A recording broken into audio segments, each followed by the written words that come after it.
Hello and welcome to MediaNama.com. My name is Sharveya and today we're going to be talking about dating apps and the private risks associated with them.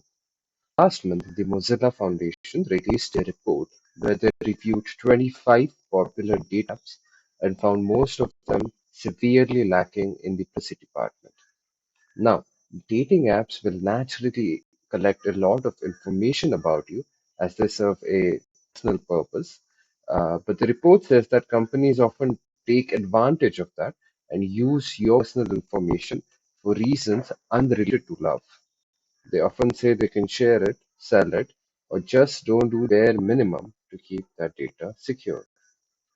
So there are two parts to this. What data is collected and how it is used and protected. Dating apps love to ask all kinds of questions about you. Many of those are trivial, such as eHarmony asking how you would react if you slipped on a banana peel, or OkCupid asking you if you have ever asked for the manager to your political views, sexual orientation, and health information. And of course, your photographs, videos, and location, which are actually mandatory for the apps to function. Now, there's a lot of gray areas here as well.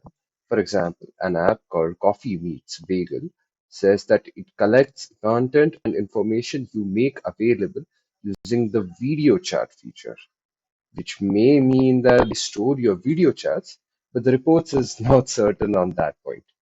Also, 64% of the reviewed apps' privacy policies state that they may make inferences from the data that you give, which basically means that they make guesses about you based on the information you provide. Now, what do they do with the data that you give them? Most dating apps, say around 80% of reviewed, may share or sell your personal information for advertising. The report also says that apps usually don't take adequate precautions when it comes to keeping user data safe. So let's take Tinder, for example, a very famous dating app.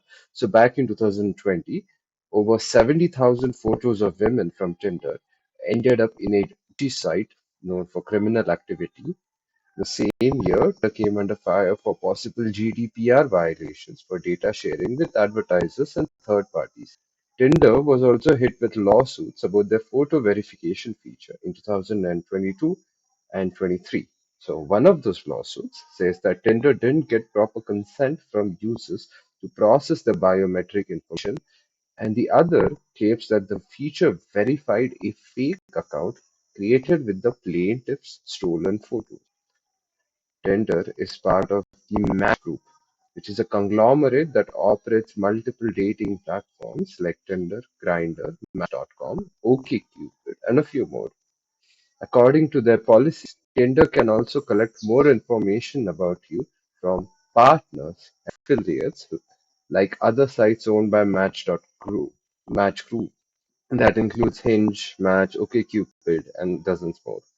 And then this data can be used to inferences about your quote, preferences, characteristics, psychological trends, predispositions, behavior, attitudes, intelligence, abilities, and aptitudes, unquote, and to provide targeted advertisements. The report also mentioned that most dating apps are owned by two companies, Match Group and Spark Network, which raises questions about possible data exchanges between apps that are owned by the same parent company. Now, all of these things are certainly worrying, but the report also talks about a few things you can do and provides a few suggestions to keep yourself safe on dating apps. So the first one is that you should treat your dating profile more like your LinkedIn profile. So assume it can be seen even and only post photos and details that you're okay with being in public. Don't log in with third-party accounts and don't link your social media account to your profile, which could actually lead to greater collection of your personal information across different platforms. Limit app permissions wherever possible from your device settings. So, if it's possible, don't provide permanent access to your location services or your address books or camera roll to the to the dating app. So, the less you share, the better. Thank you. This is Sharveya from MediaNama.com and stay safe.